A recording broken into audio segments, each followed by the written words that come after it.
This is a wedding photo, 2012, before I moved out here. This is Bobby. Wow.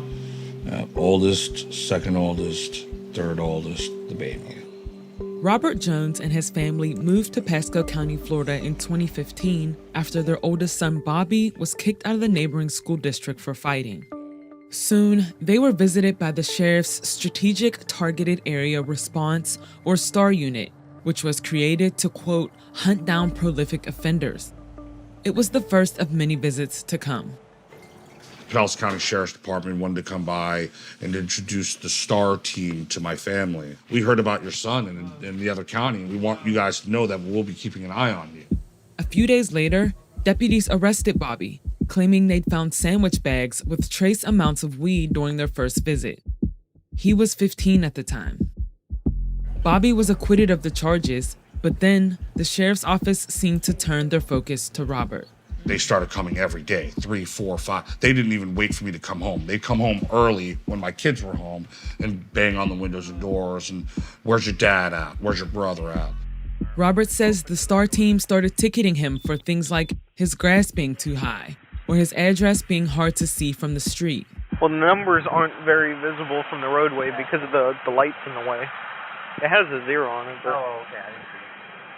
But still, I think I can go with that because the light's in the way. But then, he alleges, they'd hold on to the tickets and arrest him for failing to appear at his court date. Over 6 months, he was arrested 5 times. The arrests only stopped when he packed up his family and fled the county. Then last year, Robert found out he and his family weren't alone. A recent investigation by the Tampa Bay Times revealed the Pasco County Sheriff's Office is listing more than 400 at-risk students as potential future criminals. The Tampa Bay Times investigation found that the Pasco County Sheriff's Office has maintained a secret database of people they think are likely to break the law, calling it intelligence-led policing. The agency also uses information shared by the school district and Florida Department of Children and Families, like attendance records, grades, and details about students' home life. The data then is used to track, quote, juveniles who are at risk of becoming prolific offenders. Oh, it's my son. Calling him? Yeah. Got my phone off the counter. The lists have never been made public, but Robert assumes Bobby's name was added as soon as they moved to the county. Hello, this is a prepaid call from Robert Jones, an inmate at Pinellas County Jail. To accept this call, press 0. Hey, kid. what up, boss? First off, how you doing? I'm doing alright, it's just same shit, different day. Bobby is 21 now and in jail awaiting trial for an assault charge. I'm just wondering how you're doing and what's this experience been like for you in these last couple of years. Life just got harder and harder and harder.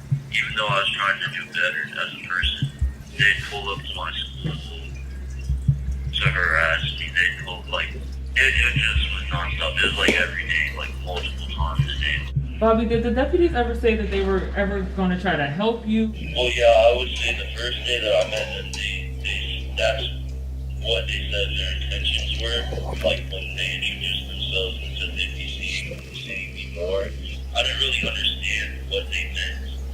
And as time went on, I realized what their true intentions were. Robert is part of a lawsuit against Pasco County Sheriff Chris Nacco. All 4 plaintiffs are alleging harassment and claim the program violated their constitutional rights during search and seizures.